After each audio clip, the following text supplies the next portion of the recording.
Good night. Actually, it's almost 30 minutes past the midnight. It's quite late today, but it's like several days I didn't update the channel. So today we're gonna discuss is very common type of questions in the thinking skill, no matter it's in the opportunity class or in the selective.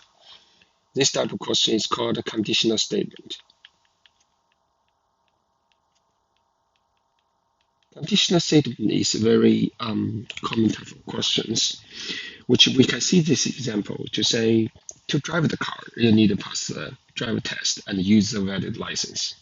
Then it's, in the questions, it's always a pop-up. Two people, they just are talking in a different format of the statement. Then the question always asks you to say which one is right, either of them or both of them or none of them.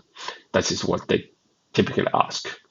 For this type of question, is always changed because the statement might be, in a different format related to different content.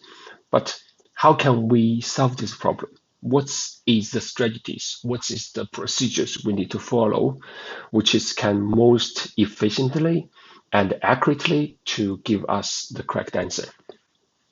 You can see that I'm right down here about the 3 steps we need to do. Firstly, we need to find out which one is condition, which one is the consequence. Which means, in these sentences, the condition means we use letter A, short for condition, which means something happened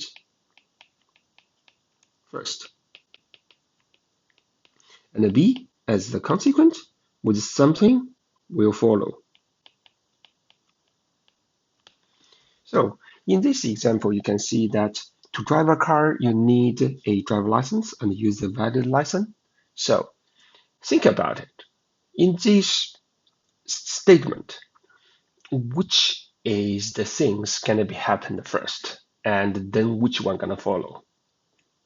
After carefully thinking about it, we'll find out have the passed the driver test and having the valid license. That is A, which means that's gonna happen first.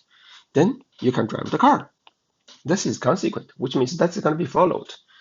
If you see these conditions happens, then this consequence will happen, will follow. So step number 1, done. Then the next thing is for all the conditions, there's only 2. One is necessary, which means if condition is not happen, then the consequence will definitely not happen. That is what the necessary means.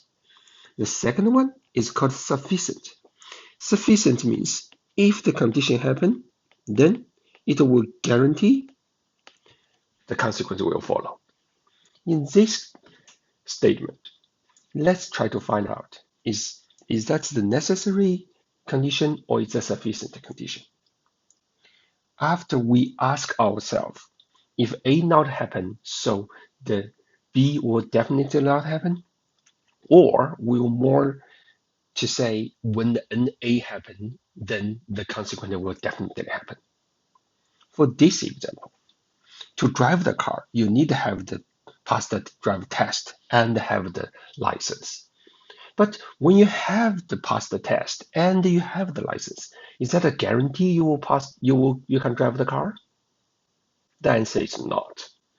Maybe you need something else, like you pass the eyesight test or some another conditions there, but it's not mentioned in this statement. In other words, when we say if you do not pass the driving test or if you do not have the valid license, then you will definitely cannot drive the car. So after we check both sides, we'll find out this is a necessary condition, which means we can more comfortable to say, or we more confirmed to say for this question is, if there's no pass the driver's test or valid or have a valid license,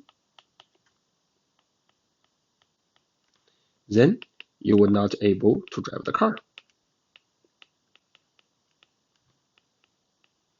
So step number 2, we're done. Then we come into the final stage, which is step number 3, which is contrapositional. Contrapositional is in our NICC class. We already introduced what is negation, what is inverse, and what is contrapositional means. More importantly, contrapositional is the only statement that we know will be stay same true with the original statement. Since we got this original statement already, then we'll know the contrapositional will be if B, then A.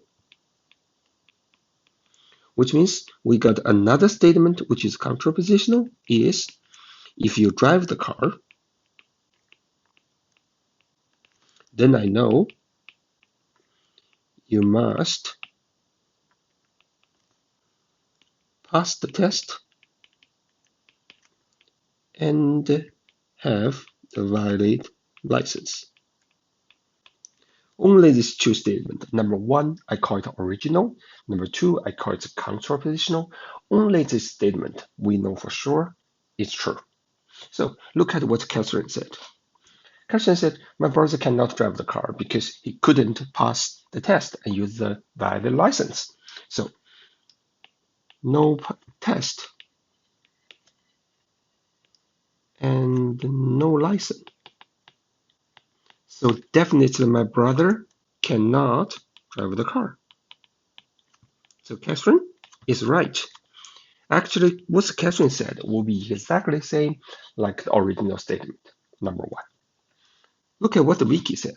Vicky said, I can drive because I passed the test and I have the license, so which is A, so I definitely can start driving the car. So Vicky is wrong because Vicky said it's not the same with number 1 and not the same with number 2. So Vicky definitely is wrong.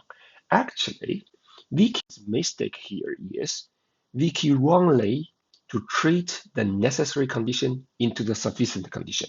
So Vicky think if I pass the test, I have the license, I definitely cannot drive the car, which is wrong because after we analysis, we'll find out this is necessary condition. Only having these two conditions cannot guarantee you can drive the car, but if you're missing any of these conditions, you definitely cannot drive the car.